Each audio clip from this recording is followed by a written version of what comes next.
LDF സർക്കാർ ഇനി എന്ത് തിരുത്തിയാണ് മുന്നോട്ട് പോകേണ്ടതെന്ന് കെ സുധാകരൻ. പിണറായി വിജയനുള്ള മറുപടി എന്നോണം മാധ്യമപ്രവർത്തകരോടാണ് കെ സുധാകരന്റെ പരാമർശം. നാണം കെട്ട തോൽവി ഏറ്റുവാങ്ങിയിട്ടും മുഖ്യമന്ത്രി ഇപ്പോഴും പ്രതികരിച്ചുകൊണ്ടിരിക്കുകയാണെന്നും കോൺഗ്രസിനെ വിമർശിക്കാൻ പിണറായി വിജയൻ ആയിട്ടില്ലെന്നും കെ സുധാകരൻ കൂട്ടിച്ചേർത്തു. അല്ലേ, ഏത് സർക്കാർ? LDF സർക്കാരാ. ഇനി എന്താ തിരുത്താനുള്ളത്? എല്ലാം തീർന്നില്ലേ? ചൂട്ട വരെ കയ്യിലില്ല. എന്ത് തിരുത്താൻ അദ്ദേഹം പോണത്? ഒരു നാണോ ഇല്ലാത്തൊരു മുഖ്യമന്ത്രി എന്താ ജനങ്ങളോട് പറയുന്നത്?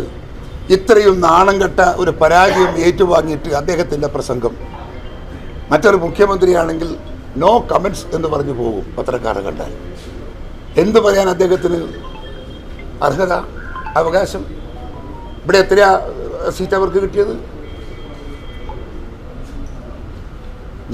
ഞങ്ങളെ വിമർശിക്കാൻ പിണറായി വിജയൻ ഒരു 100 ജന്മം ജനിച്ചാലാവോ?